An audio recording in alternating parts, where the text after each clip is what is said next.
Good morning, students. Today we are going to start our fourth chapter, Force and Friction. In this chapter, we are going to learn how force will help us to move an object from one position to another, or do any activity through which we can apply a force to make an work to be done, and how a friction will help us to perform the various activity where we have to hold a thing, or we have to place any object in such a manner that it can be fixed. There are many examples in our day-to-day life where we can see the how force and friction will act. Let us start from performing some experiments and various actions, such that opening a door or closing a door, pressing a doorbell, or lift an object. If you observe closely, these actions are various forms of push or pull. Through the activity of push or pull, we perform many actions within our daily life, such as moving a cart, opening a drawer, closing a door, kicking a ball, lifting a bag from the floor, drawing a bucket of water from a well. These all are the examples in which we can see the activity of push or pull. If we see the fruit seller is moving his handcart by pushing it, and when a person lifts a case, then moving the suitcase by pulling it. In both the activity, we observe an interaction between two objects by means of a push or a pull action. This act of push or pull caused due to an interaction is called force. So we can define as force is a push or pull acting upon an object as a result of an interaction.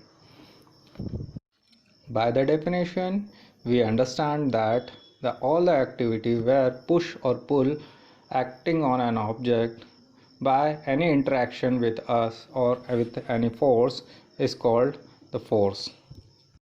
If we observe carefully of some example which we have given in, like moving a cart, opening a drawer, closing a door, all this we need to have the activity which involve our interaction with the object in the form of push or pull. When we have to open a door, we have to plug it, and push or pull activity will involve in that, through which we can easily open or close the door.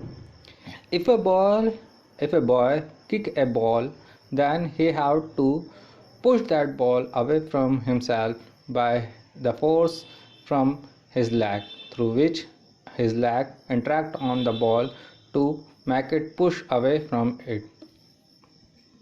If we have to understand the push or pull activity, we can see that whenever we have to make an object away from us by applying a force on it, that is known as push. And if we have to apply a force on an object to make it much closer to us or bring it to near us, then the pull activity involves within that. So there are many activities within our daily life through which we are performing push or pull activity. If we observe when a fruit seller moves his handcart, then we get that he have to apply a force by his hand to move his handcart forward. So there is a force applied by him in the form of push act, and whenever we went outside with our suitcase, we have to take it with our hand, then we have to pull it with the force applied by us only, in which we experienced a pull activity by acting the force on it from us. So by this experience, we can observe carefully that a force as a push or pull acting upon an object as a result of an interaction only. Good morning, students. This is our second video for the chapter 4, Force and Friction. In this video, we are going to learn about the various effects of force,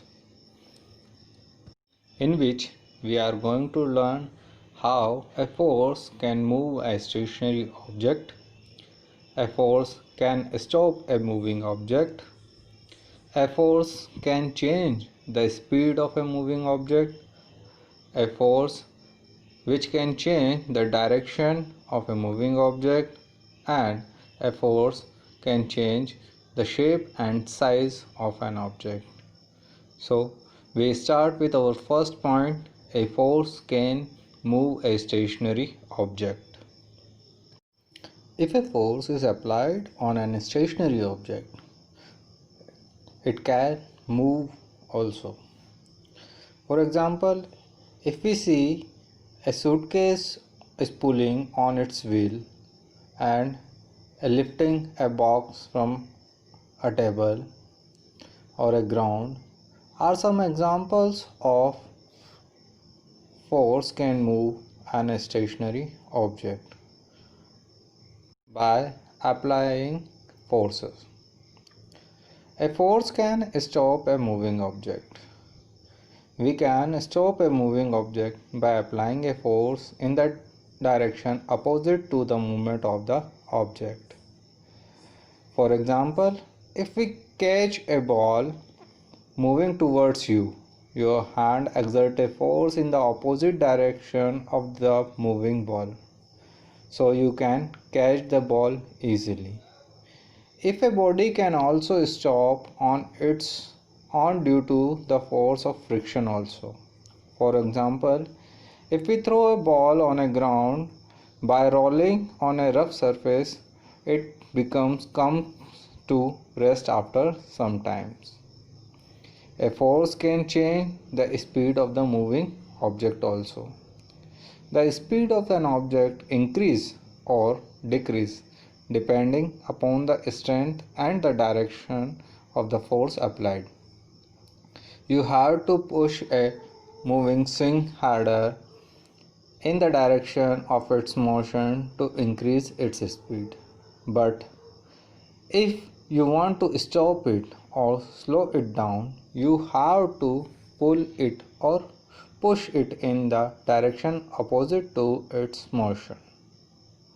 A force can also change the direction of a moving object.